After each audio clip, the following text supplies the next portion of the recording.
Olá, pessoal. Então, eu vou esclarecer mais uma dúvida que foi formulada por um colega, um dos nossos colegas da faculdade, que é sobre a possibilidade de se escolher entre o manuseio dos embargos terceiros ou a ação processória, mesmo na hipótese em que o esbulho ou a turbação seja provocados por um ato judicial. Então, resumindo, é possível eu optar entre uma ação de embargos ou uma ação processória contra uma uma agressão da minha posse vinda por uma ordem judicial, decorrente de uma ordem judicial? Essa que foi a indagação. E essa indagação é bem interessante, porque a gente tem uma impressão, e na verdade algo já cultural, já histórico, de que ou o esbulho é judicial e comporta a defesa por meio dos embargos terceiros, ou o esbulho não é judicial e pode ser tutelado por meio das chamadas ações processórias. Apesar dessa visão, dessa compreensão já pacífica e tranquila, histórica, também há um consenso no sentido de que, se por acaso você perdeu o prazo ou as condições, os requisitos para o ajuizamento dos embargos terceiros, você poderia mover uma ação autônoma para pleitear a mesma proteção que você tentaria por meio daquela referida ação. O detalhe era só, por óbvio, que você não teria o procedimento especial dos embargos terceiros. A grosso modo, o procedimento especial dos embargos terceiros tem como um grande diferencial a possibilidade de obtenção de uma liminar logo no início do processo, mais nada. Uma liminar desprovida do requisito do perigo, da urgência. Você provando que você tem posse, que você tem propriedade, que você está sofrendo os efeitos de uma ordem judicial vindas de um processo do qual você não faça parte, logo você tem direito a essa proteção, e essa proteção é dada liminarmente. Também depois pode ou não ser confirmada em sentença. E esse é o detalhe do procedimento especial da ação de embargos de terceiros, que muito se assemelha com um detalhe da ação processória, porque o grande diferencial hoje das ações processórias basicamente é a possibilidade de obtenção de uma tutela de evidência no início do processo. Basicamente é essa a grande novidade. Então, voltando, eu tenho um consenso, que é isso que está sendo questionado, de ou é ato judicial, esbulho judicial e cabe embargos, ou não é judicial e cabe ação processória. Mesmo sendo um ato judicial que não caiba mais embargos, pode-se mover uma ação comum, uma ação para o desfazimento dessa agressão, das consequências jurídicas vindas de um outro processo, por meio de uma ação autônoma. Mas eu queria mostrar para vocês um julgado interessante sobre isso, que busca, buscou, na verdade, avaliar esta questão. Eu vou compartilhar com vocês justamente a pergunta que foi feita pelos colegas, e aqui vamos lá, alguns colegas, e aqui esse julgado. Esse julgado é o recurso especial 150.893 de Santa Catarina, ministro Ari Pargendler, onde foi de 2001 esse julgado, tá, gente? Onde foi enfrentada essa questão. O ministro, o relator, disse o seguinte: a utilização dos embargos terceiros é facultativa. Decorrido o referido prazo, o terceiro cuja posse foi turbada por ordem judicial, alegadamente mal executada, pode defender-se por meio da ação de reintegração de posse. Recurso foi conhecido e provido. Ele cita dois trechos doutrinários bem interessantes, que ajudam a gente também a compreender o raciocínio. Um é de Pontes de Miranda, onde ele diz o seguinte: olha, se você tem condições de ser tutelado por meio de embargos terceiros com a mesma força e eficácia, perfeito, embargos terceiros, não cabe outro remédio. Agora, se você já perdeu o prazo de embargos, aí não tem problema nenhum. Veja bem, se porém do ato judicial não cabe mais recurso que se possa chegar à recuperação ou manutenção da posse, ou remédio cuja sentença favorável aí chegue. Não se pode deixar desprotegido o possuidor turbado e esbulhado pela justiça. Então, ele está dizendo, se tiver meios de defesa convencionais, que no caso seriam os embargos, não caberia outras ações. Porém, se já tivesse perdido essa chance, caberia a ação possessória.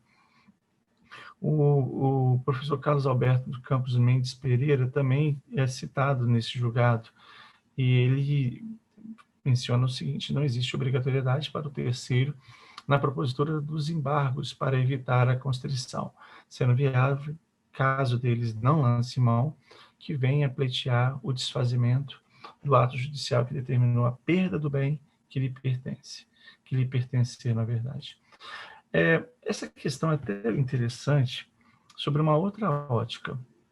É que o novo código, o atual CPC, ele fez uma alteração bem significativa em um dos seus dispositivos que tratam dos embargos terceiros, dando margem a uma nova compreensão dos embargos como tendo também uma feição possessória ou petitória. Não que antes não tivesse. Há quem defenda que os embargos são, na verdade, possessória em sentido amplo, ou petitória, a depender do fundamento que você utiliza. Mas, apesar dessa compreensão, antes não se reconhecia, pelo menos não majoritariamente, a possibilidade de você, por meio dos embargos, entrar no mérito do processo de onde houve uma decisão que surtiu efeitos contra o terceiro. Então, se eu tenho, por exemplo, uma ação possessória em tramitação, e lá o juiz desse uma reintegração de posse, na execução dessa reintegração de posse atingisse um terceiro, esse terceiro poderia mover embargos, mas antes não poderia entrar na questão da justiça da posse. Se a posse daquele processo principal, ela é ou não a posse justa ou injusta em relação ao embargante. Ele, na verdade, ele diria apenas que sofreu aí as consequências de um processo que ele não faz parte, de onde ele não tem como se defender. Então, por esse fundamento, por si só, esse fundamento já seria suficiente para poder desfazer tudo. Mas o artigo 1081 que está aí para vocês, e eu coloquei importante, acho importante mostrar esse dispositivo, ele amplia os horizontes na medida em que ele fala o seguinte: acolhido o pedido inicial dos embargos terceiros, o ato de constrição judicial indevida será cancelado. Até aí está tudo certo. É o que dizia todo mundo, sempre disse o código anterior, sempre disse o código anterior, sempre dizia a doutrina. Ou seja, se você quer mover uns embargos repressivos, o desfecho vai ser desfazer, o desfazimento do ato de agressão. Se eles forem preventivos, a gente não vai ter esse desfecho de desfazimento, vai ser de impedimento, vai ser uma natureza declaratória de que não pode sofrer a constrição. Mas se eles forem repressivos, está aí. O detalhe está em vermelho, que eu coloquei para vocês. Com reconhecimento do domínio, da manutenção, da integração ou definitiva do bem ou do direito do embargante. Bom, interpretando esse dispositivo, ele tem um enunciado do Conselho da Justiça Federal, 53, que fala o seguinte: olha, para o reconhecimento definitivo do domínio da posse do terceiro embargante, ou seja, para eu entrar no mérito da justiça da posse ou da propriedade, é necessária a presença no polo passivo dos embargos do réu ou do executado, a quem se impute titularidade desse domínio. Por óbvio, domínio da posse, por óbvio. Eu não posso entrar no mérito de um processo por meio dos embargos para discutir essa justiça se aquela pessoa que lá estava, ela não são, as pessoas que lá estão debatendo, discutindo na ação principal, elas não são possuidoras nem proprietárias. É lógico que eu tenho que, para reconhecer o mérito, ter no polo passivo dessa ação o verdadeiro titular ali, o verdadeiro, na verdade, indicado como legitimado passivo, que seria aquele que se diz titular da posse, contra quem eu quero justamente desfazer essa compreensão, esse entendimento. Então, vamos lá. Vamos voltar aqui para vocês conseguirem fechar. De tudo que a gente viu, é possível extrair a seguinte conclusão. Vamos lá. Se você, pelo menos segundo o STJ, se você tem um esbulho judicial, quer dizer, se você está sofrendo consequências vindas de um processo por uma decisão judicial que lhe causou, desculpa, gente, que lhe causou esbulho ou turbação, você pode se defender por embargos. Se você está sofrendo essas consequências, ação correta de embargos. Mas se por acaso os embargos eles já não se mostrarem eficientes, efetivos por algum motivo, perda de prazo, por eles não serem cabíveis, você pode tentar se defender por meio de ação processual sem problema algum. Aliás, esse é o grande detalhe, os embargos, se eu entender que o 381 ele entra no mérito do processo principal, eles acabam também substanciando uma ação processuária, porque eu estou discutindo posse com base em posse num processo em que houve uma constrição judicial, tudo bem, mas eu cumulo nos embargos um pedido de proteção contra a constrição judicial com um pedido de proteção processuária. É isso que o artigo 381, não, 681, desculpa, prescreve.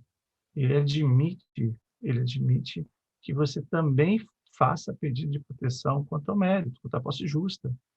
E aí, se eu entender que os embargos podem também acumular esse pedido de proteção contra a agressão e de entrar no mérito do processo principal, aí essa pergunta perde validade, porque para que eu vou entrar com ação processual se eu já posso lá fazer dentro dos embargos o mesmo pedido que eu faria na ação processual? É lógico que isso ainda é algo embrionário, doutrinariamente. Tem ali um enunciado que confirma essa possibilidade de você, nos embargos, entrar no mérito também da ação processual. Mas ainda não há muita coisa escrita sobre isso, decisões sobre isso. Não existe ainda. Eu, particularmente, já fui um tempo atrás contrário a essa possibilidade de você escolher entre embargos e entre ação processual para tutela contra uma agressão judicial provocada por ato judicial. Mas depois de refletir sobre a nova visão de procedimentos especiais e esse novo panorama dos embargos terceiros, eu acho que sim, é possível escolher uma coisa e outra sem problema algum. Eu não posso ser obrigado a escolher um procedimento especial porque eu teria apenas aquele procedimento dentro do atual sistema. Não, eu posso escolher entre os embargos terceiros, a ação processuária, a ação de oposição também, sem problema algum. Eu tenho os procedimentos não como sendo aqueles exclusivos, mas como sendo facultativos, que eles estão à disposição do operador, de quem precisa da tutela jurisdicional, para poder, né, ter êxito na sua pretensão, na sua prestação, na prestação jurisdicional, na verdade, ter êxito na proteção contra agressão. Os procedimentos estão à disposição justamente para que a prestação jurisdicional tenha mais eficiência, tenha mais efetividade dentro de um panorama amplo de escolhas e não de taxatividade, não de exclusividade de um procedimento com o outro. Cito como exemplo o que aconteceu há pouco tempo atrás, em termos históricos, com relação às ações cautelares, quando elas existiam, as cautelares inominadas e nominadas. Antes, a gente lia as cautelares nominadas como sendo taxativas e exclusivas. Eu não podia optar por uma inominada quando existisse uma nominada. E aí, agora, todos sabem, não só que o procedimento é antigo das ações cautelares, eles foram extintos, aqueles procedimentos específicos, o genérico, mas essa motivo dessa extinção foi uma nova visão de que um procedimento não pode restringir o acesso à justiça, restringir uma boa prestação jurisdicional, ele tem que ampliar. Se eu tenho procedimentos especiais, tem procedimento comum, eu posso escolher entre um e outro. Se eu tenho procedimentos especiais com a mesma força, com a mesma vinculação de um para o outro, quer dizer, consegue alcançar o mesmo propósito, com caminhos diferentes, posso escolher qualquer um deles, como é o caso que eu acabei de mencionar, processuário, embargos e oposição. Hoje, minha resposta seria positiva, mesmo que eu não tivesse esgotado as minhas chances de ajuizar os embargos de terceiros, mesmo nessa hipótese. Eu não vejo nenhum problema de acontecer isso. Bom, espero ter respondido a esse questionamento de vocês, na verdade feito por um colega, e está aí à disposição de vocês para outros debates sobre esse assunto, tá bom, gente? Valeu, um abraço para vocês.